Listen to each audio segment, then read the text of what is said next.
Okay, hi, welcome to my training.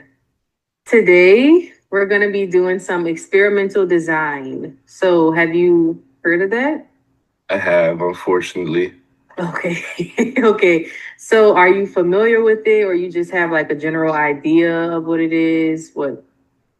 Really only just like a general idea. Okay, so what I'm gonna do is I'm just gonna go over. So we're gonna look at single subject design, and we're gonna look at the four types of single subject design. We're going to just generally, very, very generally go over what they are, and then how the graphs look, and a few quick examples of those. And yeah, that's about it. And I have my whiteboard up here so I can draw the graphs for you so you can get a better idea of how they look. But let's go on and get started. So, do you know what we use experimental design for? Like why we use these graphs and things like that? Um, Maybe to show relationships between variables, I guess. Yeah, that's a good way to put it, actually. Yeah, relationship between the independent variable and the dependent variable. So when we have different treatments or when we're trying to research different things, we graph them and we use a certain graph depending on like what we're looking at or the amount of time and things like that. So yeah, that's pretty much what it is. Great. So the four types, we're looking at single subject design. The four types, I use an acronym. It's MARC, MARC. So the first one is multiple baseline design. That's M. The A is going to be alternating treatments. And then the R is with reversal design, which is also withdrawal design. And then the C is criterion design. So MARC, that's the acronym. Got it? Um, yeah, that also kind of sounds complicated, but I'm ready. Okay. Well, I'm gonna go a little deeper into them. So, all right. Multiple baseline design. So that one is the most commonly used design. So for multiple baseline, you could have multiple baseline across behaviors, multiple baseline across settings, or multiple baseline across subjects. So what that is, actually, I'm gonna just draw the graph out right now so you can kind of see what I'm talking about. And this is gonna be this drawing is gonna be really horrible. So please bear with me. So you're gonna have Faith in you. three graphs, right? Right. Because it's multiple baseline. So these are the three graphs. And then um I said multiple multiple baseline across subjects, settings, or people, right? Yeah. So bear with me. I'm gonna explain what I'm doing. Very. Okay, so let's say we are looking at uh I'm gonna use an example I just heard of recently. Nose picking. I Yeah. I'm looking at nose picking. I'm trying to do an intervention. I'm looking at three different people and Yeah. I'm trying to look and see, how much nose picking they do. I'm trying to do an intervention on them to see if I can stop them from nose picking. So that would be multiple baseline across subjects. So my three graphs are going to be the three different people that I'm looking at. Oh, I get it. So this graph is for Joe and his nose picking. Yeah. This graph is for Alex and his nose picking. And then this graph is for Ted and his nose picking. I knew you'd pick a name that starts with a T. How? I didn't think it was going to be Ted, though. It just popped in my head. So, so if it was different settings, it would be like I'm looking at the playground for this one, the house for this one, and then for this one, school. Does that make sense? But I'm doing multiple baseline across subjects, so I'm looking at three different people. Okay. So So it's three different people, but across those three different people, it's also in three different settings. no, so that would be a different one. So if I'm doing multiple baseline across settings, then I would change these names and it would be playground, home, school. Yeah. And it would I would just be looking at one person in those three different settings. got you, But got since you. it's three subjects, I'm looking at these three subjects and just in general. I understand it now. Okay, great. So if I'm looking at that, wait, I'm trying to pull up my notes at the same time. So, um, so basically, I'm gonna use the same intervention for all three of these people, right? And I'm gonna compare those graphs, and this is how the graphs are gonna look. So over here is gonna be my baseline. You know what baseline is, right? Can you explain it to me? So baseline is before you do the intervention. So like if I'm doing an intervention on nose picking, I'm gonna take data on their nose picking first before I do the intervention. So before I manipulate, before I tie in my treatment or intervention, I'm gonna look and see, what it looks like first. Right. Does that make sense? That makes sense. Baseline's where you start, kind of. Yeah, where you start before you do the treatment. Yeah. So that's the baseline. And then this is going to be where I do my intervention. And it's going to be the same thing for everybody. But as you see, the baseline is longer for each person. But I'm doing the same intervention though. But we want the graph to be able to show that the behavior change only happens after the treatment begins.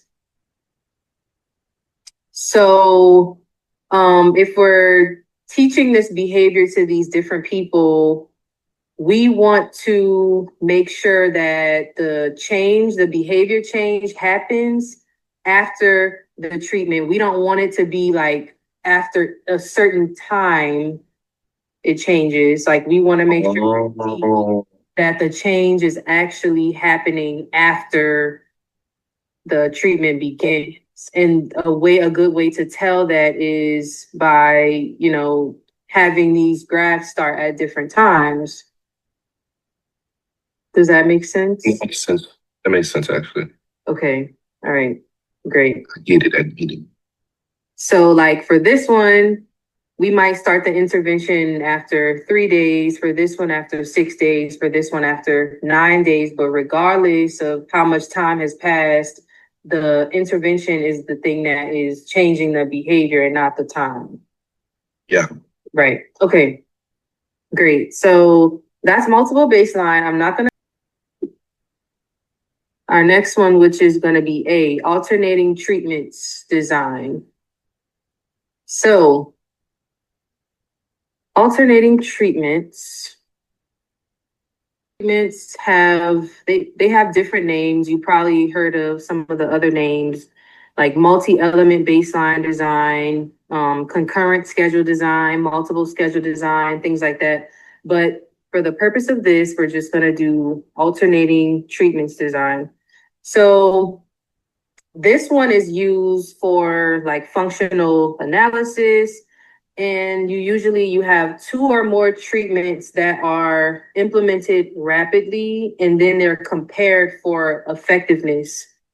So basically, you compare two interventions and then analyze the behavior change after both. Does that make sense? Yes. Okay, great. So I'm going to show an example of alternating treatments.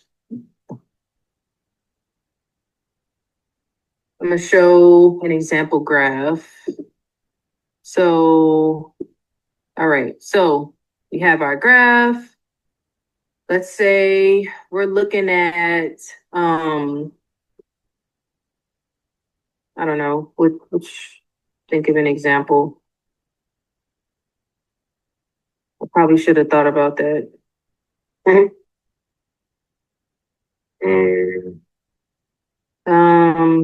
Let's see.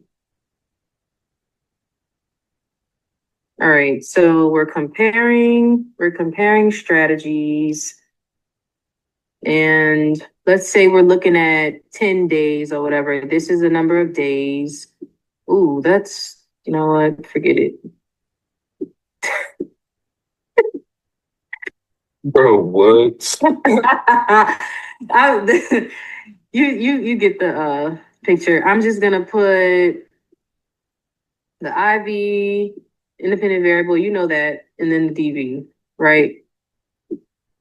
You know that, right? Yeah. So you have the independent variable and then the dependent variable. So I'm going to separate my graph and I'm going to have baseline. So we always going to have our baseline, right? Yeah. So got my baseline and then I have two treatments. These are my data points and all that stuff. Blah, blah, blah, blah, blah. Data points. These are my lines. So I do my baseline and then I graph one treatment, which is here, and then I graph another treatment right here. Does that make sense? Yes.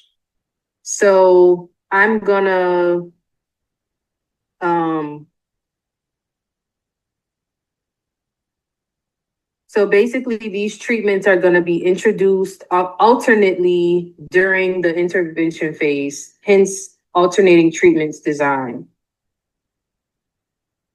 So I'm gonna do this. I'm gonna say I'm doing an intervention on fatigue level and I'm trying this treatment might be, I don't know, meditation. We're trying to decrease my fatigue level. This one might be my food intake before I go to sleep. I'm going to alternate between each of these. So the first day I'm going to do meditation, see how that is, graphic. Second day I'm going to do a different diet, graph that, see how that is, and I'm gonna just go back and forth. Does that make sense? So I'm gonna alternate the treatments. Mhm. Make sense? Yep. Are you sure? Yep. Okay. All right. So moving on then. Next one is gonna be reversal design or withdrawal design. So this one is going to be the most powerful, and it's the one that is going to have or represent the most experimental or the strongest experimental control. Have the strongest experimental control. So withdrawal reversal or reversal design is used to determine if an intervention will be effective in changing the behavior by repeatedly reversing or withdrawing the treatment. So you have, let me draw the graph so we can get an idea. So, all right, all right. We have our design.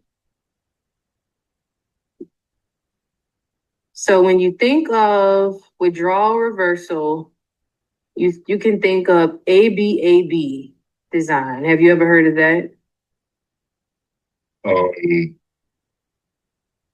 I feel like I have an understanding of what ABAB means, but let's go with no. Okay, that's okay. So I'm going to explain what that means. Oh, I put two A's. That's another A. All right. So ABAB. So, Baby.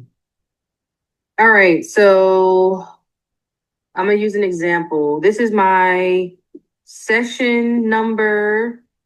And then I am looking at the percentage of children that are actively engagement. So level of engagement right here. This is going to be my dependent variable.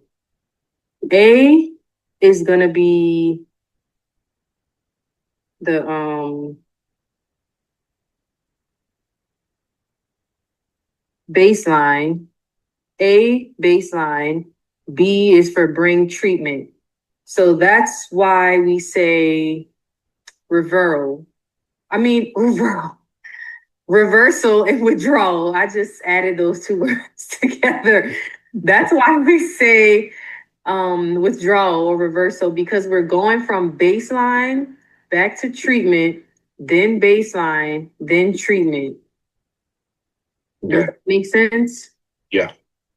Okay.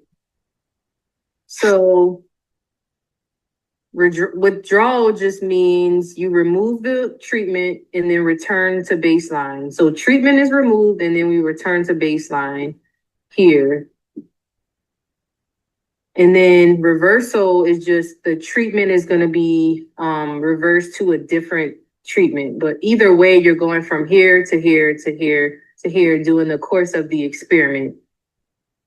Does that make sense? Yeah. So basically, it's like you're doing 4 different treatments with one design.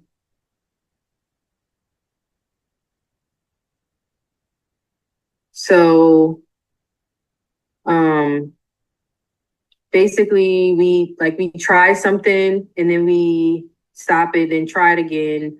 And the reason we do this is because we want to make sure that the behavior is actually changing. So that's why we start it and we stop, then we start it and we stop. Yeah. Okay. Makes sense. Okay. So just to give withdrawals. Just to give an example that might be a little easier to understand. So you have a student that gets stickers for sitting quietly. We stop giving the stickers to see if the sitting stops too. So we're graphing sitting. We're just like that's what we're doing the graph on. We're graphing sitting in general, but we're either giving stickers here or not giving stickers, and we go back and forth to see if the sticker, to see if the sitting behavior changes. Yeah. Make sense? Yeah. All right, great. Okay, moving on. So last is going to be criterion design. So changing criterion design. So this one can be used to manipulate one behavior in a client's repertoire. So it has to be something that a person already knows how to do. So we're not trying to teach them how to do something. We're trying to look at a behavior that they already know how to do, right? So we're changing one behavior at a time. Okay. Yeah. All right. So let me draw how this one looks. So this one is going to be,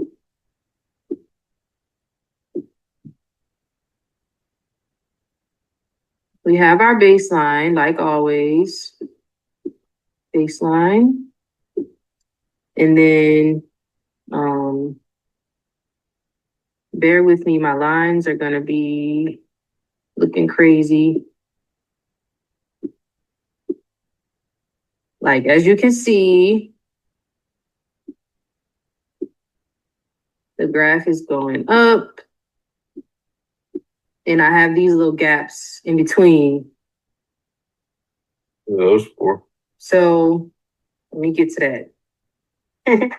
So, so we use this graph when we're working toward a long-term goal, but we're using steps. So these are going to be this is each step, right? So say we want a child to stay on task for a total of 10 minutes.